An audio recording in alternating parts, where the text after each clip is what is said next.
समझ लो। हमारे यहाँ परंपरा है, अब तो माताएं नहीं करती हैं, पहले की माताएं कहती थी सब्जी तो दो, अब सब्जी डाल दी, बोले रूंक डालो। जो गांव के लोगों को ये समझ नहीं मिलता, तो रूंक डालो। रूंक क्या होता था? चाहे पुदीना दो, चाहे मिर्ची दो, चाहे धनिया दो, कुछ भी दो, वो रूंक में फ्री में दो। तो हम लोग क्या करते हैं,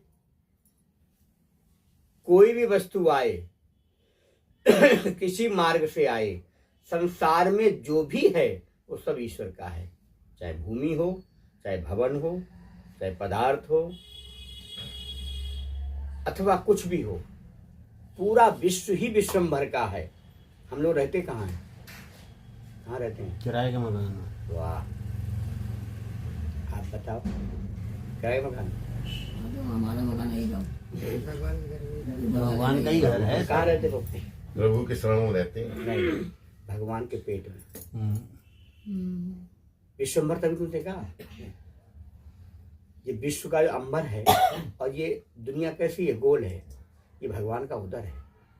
हम भगवान के उदर में रहते हैं। अब उदर में रहने वाले को आपके अंदर पानी जाता है, भोजन जाता है, उसको आप कैसे ट्रीट करते हैं? या तो तुम्हारे अनुकूल हो, नहीं तो उसे बाहर निकाल देंगे। और नहीं निकलने की पोजीशन होगी तो ऐसी दवाई लेंगे, ऐसी औषधि लेंगे जो भस्म हो जाए। तो हम जिस विश्वम्भर के उदर में रहते हैं और उनके उदर में ही संपूर्ण सातों लोग हैं।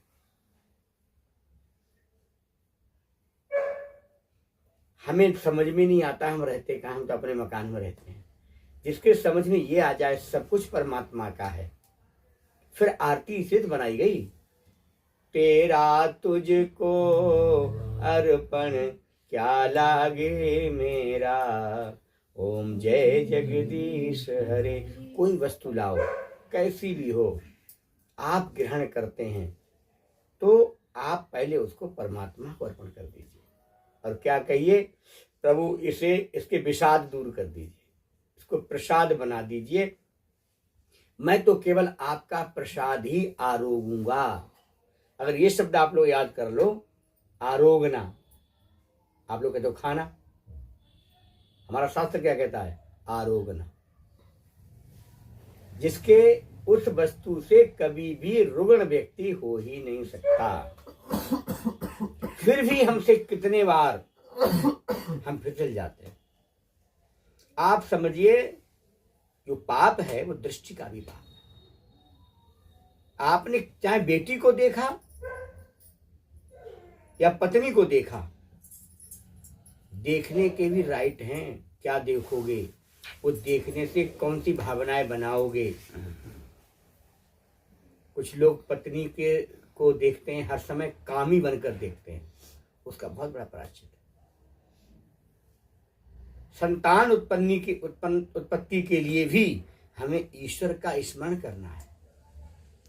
प्रभु, संसार की सृष्टि में जो आपने सन्निहित कर दिया है, उसमें मैं आपकी आज्ञा लेकर एक सुंदर सुपुत्र चाहता हूं, जिससे मैं पितृ ऋण से उऋण हो जाऊं।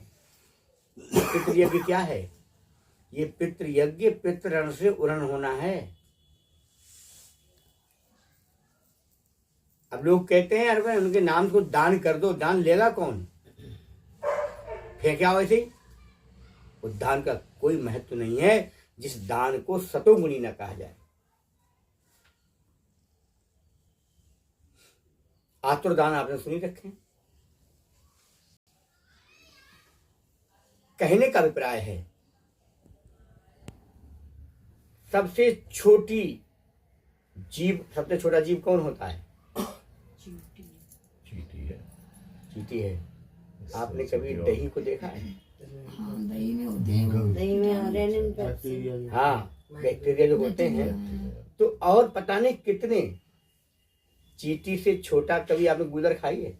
बोला गूलर को जब तो अच्छा, उसमें बंद किसने किया उन्हें? अपने आप प्रकृति के द्वारा हुआ। सृष्टि में कहां कहां जीवात्मा भोग भोग रहा है। हमें तो सब कुछ अर्पण करने की हमारी आदत बन जाएगी। एक महात्मा जी थे, उनकी आदत हो गई गलत चिलम पीने, सिद्ध संत थे, कहीं ऐसे संसर्ग में रहे। अच्छा, चिलम लोग क्यों पीते हैं, इसके पीछे के लॉजिक है। चिलम पीने वाले जितने लोग हैं वो सब काम को मारते हैं, कामोद्दीपन नहीं करता है ना। और जो नशे हैं ये कामोद्दीपन करते हैं, शराबी आदमी बहुत। तो ऐसे उनको चिलम पीने की आदत बन गई। वो संत थे राजस्थान, बाकी सारे नियम पूरे करते थे, बस एक चेला रखते थे, तू चिलम भर। और कोई व्यक्ति उनसे कहता था कि भाई महाराज जी को सेवा हमें बताओ, तो वो कहते थे चिलम भरते हमारी, और कोई सेवा नहीं कराते। राजस्थान का जयपुर का राजा आया, उसने उनसे महाराज जी से कहा, महाराज जी मुझे आज्ञा दो, मैं आपके आश्रम की सेवा करना चाहता हूं। तो उन्होंने कहा, तू आश्रम की क्या सेवा करेगा, तू मेरी सेवा नहीं कर सकता। तेरे पास कितना राजपाट है, बना दे काली देव पर यमुना नहाने के लिए सीढ़ी, बना सकता है? बोले हाँ बना सकता हूँ। बोले जा देख क्या, मेरे जो गोविंद ने बनाई वो देख क्या। जब वो देखने गया तो हीरे मणि माणिक्य जवाहरात सबसे स्वर्णमयी संत की लीला। वो लौट के आए, बोले गुरुदेव जो मेरी सामर्थ्य में मैं करूंगा। बोले तेरी सामर्थ्य में समझ जाऊं तो मेरी चिलम भर दे। राजा बोला हमने तो कभी चिलम पी नहीं है, लेकिन राजा को अश्रद्धा हो गई, अश्रद्धा मन में हुई, फिर भी वो वहां रुका रहा। प्रातः काल महाराज जी अपना भोजन बनाते थे, तो आप लोग सीख लें, भोजन बनाने में वही व्यक्ति अंदर रहे जो भोजन का पाचक होता है, माने पकाने वाला, और लोगों को नहीं रहना चाहिए। वो भोजन सतुगुणी कहलाता है। भोजन और भजन सबको दिखा के मत करो। उन महाराज जी का स्वभाव था, उन्होंने एक बाड़ा बनाया, अंदर चूल्हा जलाया, भोजन बनाने लगे। जिसने भोजन देख लिया फिर उस दिन वो 24 घंटा भोजन नहीं करते। चेला लगा रहता था जहां पर उसका द्वार था। एक दिन एक मैया आएगी, चुलबुली मैया होती हैं, उन्होंने देखा, चेला बोला नहीं अरे तुम का रोके वो, तेरे गुरु ने रोक पावे।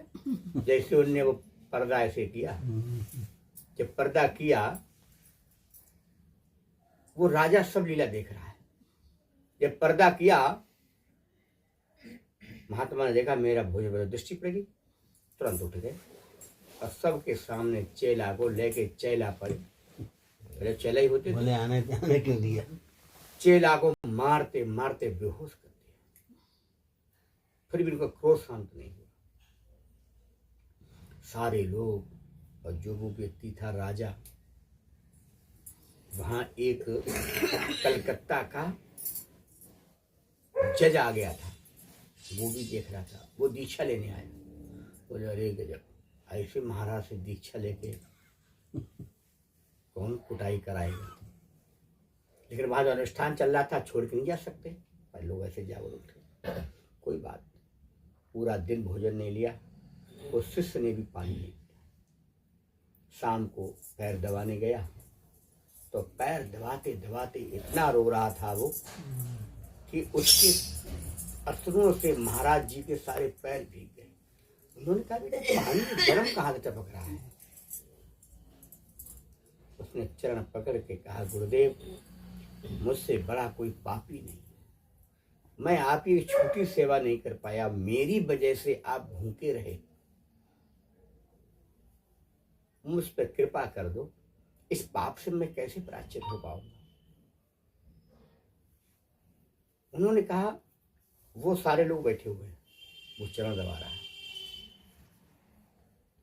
जब गुरुजी ने उसकी दशा देखी तो गुरुजी की भी आंखें डबडबा गई। बोले तू सच्चा शिष्य है मेरा, बता क्या चाहता है। बोले मुक्ति चाहता हूं आपके चरणों में, मेरा मन तो कह रहा है मैं अभी मर जाऊं, क्योंकि मुझसे इतना बड़ा अपकर्म हो गया। मरने पर भी उसका प्रायश्चित हो पाएगा या नहीं, ये तो आप बताइए। उन्होंने कहा नहीं, तुझे मैं इच्छा मृत्यु का वरदान देता हूं, और जब तू मरेगा तो पहले राधा कृष्ण तेरे सामने आके पूछेंगे अंतिम इच्छा बताओ, और तुझे अभी मैं दर्शन कराता हूं। वो सारे लोग बैठे हैं, सुन सब रहे हैं, दिख किसी को कुछ नहीं रहा है। भगवान राधा कृष्ण प्रकट हुए, उसने लंबी दंडवती की, बोले आज से तू मेरा उत्तराधिकारी बनने योग्य है, ये तेरी परीक्षा थी। वो राजा ने देखा एक चिलम वाला महात्मा, अब आप ये मत कहना चिलम पीने में कोई दिक्कत नहीं है, दोष नहीं है। हरि अनंत हरि कथा अनंता, कहें सुने बहु बिर सब संता। वो कोई ऐसा रो रहा होगा, भगवान श्री कृष्ण ने तो विष भी खाया। क्या कहोगे? संतों के महापुरुषों के अनुकरणीय वचनों का पालन करना है। राम ने जो करा है वो करिए, कृष्ण ने जो कहा है वो करिए। जो कृष्ण ने करा यदि आप करने लगोगे तो जीवन संकट में पड़ जाएगा। हमारे यहाँ कथाएं कहती हैं भगवान ने माखन चुराया। आप विश्वास कर रहे हैं क्या? हम भी कथा हम कहते हैं, आप विश्वास करते हैं क्या? तो लीला थी, लीला थी, तो लीला में क्या किया उन्होंने? बाल लीला थी, उसमें चुराने लगे माखन। चुरा नहीं रहे, चुराया नहीं, खा रहे थे। लीला करी थी इस टाइप से। ढोंग रचा था चुराने का। वाह, ये मास्टरनी की तरफ से वक्तव्य आया। अब आप अपने अपने वक्तव्य हो गए पूरे। भगवान कभी चोरी करेंगे? हाँ, क्या चोरी करते हैं? व्रजे बसंतम, क्या बोल रहे हैं वेद व्यास जी? ब्रजे बसंतम नवनीत चौरम, गोपांगनानां चदुकूल चौरम, श्रीराधिकाया हृदयस्य चौरम, चौराग्रगण्यम पुरुषम नमामि। उनको चोरों का सरदार बता के वेद व्यास जी प्रणाम करते हैं। चोरी काहे की? माखन की नहीं। उन्होंने माखन चोरी लीला में ये सिखाया, माखन गाय की जो सेवा करे वो उसका अधिकारी है। गाय पाल आप रहे हैं और टैक्स ये ले रहे हैं, तो ये निषेध है। तो भगवान ने क्या किया? संत हृदय नवनीत समाना। काय के चोरी की? संत हृदय नवनीत समाना, कहीं कभी न पर कहे नहीं जाना। संत का हृदय कैसा होता है? नवनीत।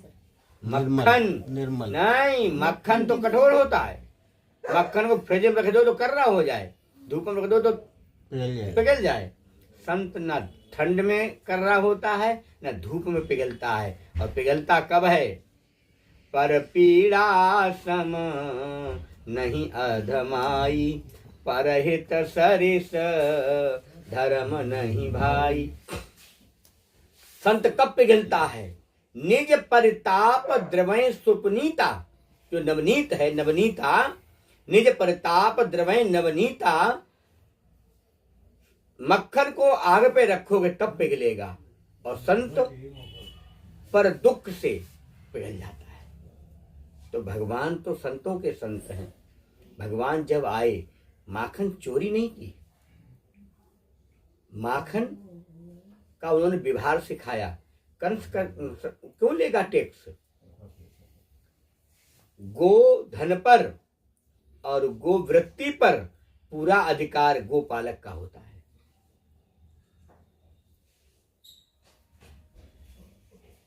तो इसीलिए भगवान की लीलाओं के अंदर प्रवेश करिए। अब हम लोग क्या करते हैं ना, हम हर लीला को, हर चरित्र को, हर दृश्य को मनोरंजन दृष्टि से देखते हैं।